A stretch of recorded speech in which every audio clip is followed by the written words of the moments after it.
माता पिता से असहमति बनी हो किसी बात पे, फिर क्या करना चाहिए? उनका अनादर करके हमें लगता हो वो चीज सही है तो वही करनी चाहिए, या नहीं बच्चा, हमें लगता है सही, ये बात नहीं देखनी है। हमें ये देखना है कि शास्त्र और संत जनों के द्वारा वो बात प्रमाणित है कि नहीं। हमें अपना सही नहीं देखना। तस्मात् शास्त्रम प्रमाणम ते कार्याकारो व्यवस्थितो। देखो, प्रहलाद जी को सजा करके जब माता ने भेजा तो साष्टांग दंडवत किया हिरण्यकश्यप को, तो गोद में बैठा लिया। उनका बेटा, सबसे प्यारी चीज तुम्हें क्या, वो मैं आज देना चाहता हूं। तो उनका पिताजी, सबसे प्यारी चीज है भगवान श्री हरि के श्रवणम कीर्तनम स्मरणम विष्णु पाद सेवनम अर्चनम बंदनम दास्यम सख्यात्म समर्पणम। उठा के पटक दिया। मेरे दुश्मन हरि की बात करता है।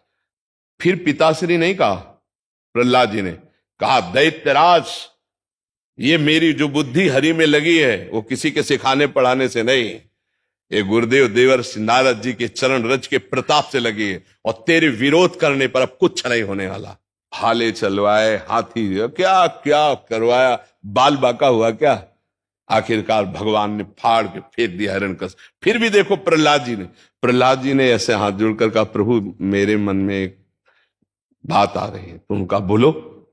बोले, प्रभु क्या आपका विरोध करने पर मेरे पिता का गति बिगड़ जाएगी, दुर्गति होगी? तो उनका, जिसके तेरे जैसा बालक हो उसकी दुर्गति कैसे हो सकती? भले वो मेरी निंदा करे, भले तेरा विरोध करे, पर तेरे जैसा जिसके बालक हो, मतलब पिता भी सदगति को प्राप्त होता है, माता भी सदगति को। तो सतमार्ग को तो जानते हो ना, सतमार्ग पे चलने पर यदि कोई विरोध करे तो हमें उसकी बात नहीं माननी।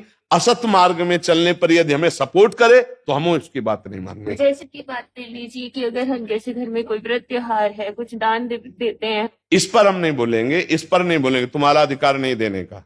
अगर माता पिता मना करते हैं तो तुम्हारी संपत्ति नहीं, तुम्हारा अधिकार नहीं देने। और हम इस बात पर सपोर्ट भी नहीं करते। हम दान वान की बात कभी नहीं करते, कभी ये सब बाहरी बातें हैं। दान की बात है श्वास। दान हमें किसी गरीब जरूरतमंद नहीं, पहली बात, तुम्हारा अधिकार नहीं है, अधिकार नहीं। जब तुम अधिकार युक्त होगी तब तुम्हें उस बात को उपदेश हो जाएगा। अभी तुम माता पिता के अधिकार में हो। गरीब को देना ना देना ये माता पिता जाने। हमारा कर्तव्य है हर श्वास में नाम जप करते हुए अपने चरित्र को पावन रखते हुए आगे उन्नति के मार्ग में बढ़ना। जब हम 10 रुपए कमाने लगेंगे तब उसमें सोचेंगे कि 2 रुपए हम किसी गरीब को दे दे, अभी माता पिता की संपत्ति से नहीं। ऐसा नहीं करना चाहिए। इससे मतलब जो धर्मयुक्त बात है, प्रार्थना कर सकते हैं। जैसे कोई भूखा है तो माता पिता से प्रार्थना कर सकते हैं कि आज हम अपने हिस्से की रोटी से दे दे जो आप हमें देंगे। अगर वो उसके लिए मना करते हैं तो राधा राधा राधा, हम झगड़ा नहीं करें, क्योंकि मेरा अधिकार अभी नहीं है। जब अधिकार युक्त हो जाए, क्या अधिकार माना जाता है? जब स्वयं कमाने लगे, तब फिर हम अपनी कमाई से दूसरों को दे सकते हैं, दूसरों की सेवा कर। अभी नहीं, बिल्कुल अभी नहीं, क्योंकि वो धर्म विरुद्ध हो जाएगा। हाँ बिल्कुल नहीं, ऐसा आदेश हम कभी नहीं करते। और हम देखो इन बातों को महत्व नहीं रखते। रुपया का दान, ये सब दान, ये सब दान है भाई तुम्हारे पास तो कर दो, नहीं है तो भगवान ने इसके लिए आदेश नहीं किया। भगवान ने आदेश किया, मां मुनिस्मर, युद्ध चाहे, अपना कर्तव्य करो, राधा राधा राधा।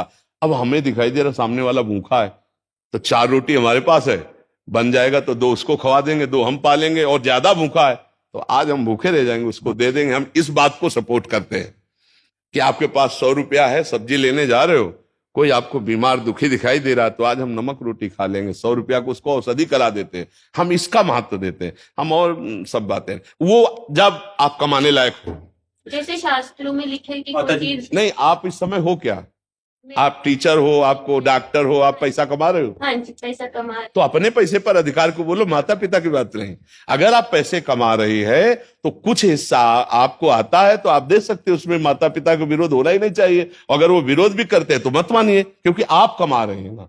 हमें लगा कि मतलब आप माता पिता के अर्थ से सेवित है तो फिर आपका अधिकार नहीं बनता। अगर आप ब्याह हो गया है, हाँ जी, है? हाँ जी, तो फिर माता पिता से उसमें क्या, फिर पति की सलाह जरूरी है। वो कहते हैं हम ब्राह्मण को देना चाहिए, तो मुझे लगता है ब्राह्मण की जगह हमें किसी गरीब में दे देना। देखो, दान का मतलब समझो, दान किसको? आवश्यकता वाले को। अगर कुत्ता भूखे है तो कुत्ते को रोटी दे दो, हमारी बात समझो। दान का मतलब क्या होता है? कोई प्यासा है, पानी पिला दो। किसी को औषधि की जरूरत है, औषधि दे दो। कोई भूखा है, भूखे को दे दो। सब में परमात्मा वास करते हैं, किसी एक के लिए दान की बात नहीं। दान पात्रता का, दान का शब्द आता है तो पात्र का। जैसे सर्दी का समय है, कोई कांप रहा है, अब वो कौन सी जाति का है, कौन से देश का है, कौन, हमें कुछ नहीं देखना, हमें अपना साल उतार करके उसको उड़ा देना है। और ये कर दिया तो बहुत बड़ा दान हो गया। हमारे पास नहीं है व्यवस्था, लेकिन हम ठंडी सह जाएंगे, इसको आज अपना वस्त्र दे। भगवान ये बात देखकर प्रसन्न हो जाएंगे। हमारी बात समझो, हमारी किसी सीमा में बात नहीं होती, वो एकदम खुली बात होती है। अगर आवश्यकता किसी को है और वो वस्तु मेरे पास है और मैं देने में समर्थ हूं, तो मैं उस समय दे देता हूं। वो कौन है, ये सब बातें नहीं देखी जाती। भूखा है, हम 3 बातों पर ज्यादा ध्यान देते हैं।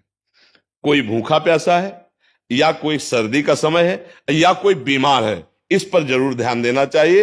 रुपया देते समय बहुत होश में रहना चाहिए। ये रुपया लेके शराब पिएगा जाके, ये रुपया लेके बेविचार करेगा, तो हमें बहुत होश में देना चाहिए, फिर दुर्गति तुम्हारी भी होगी।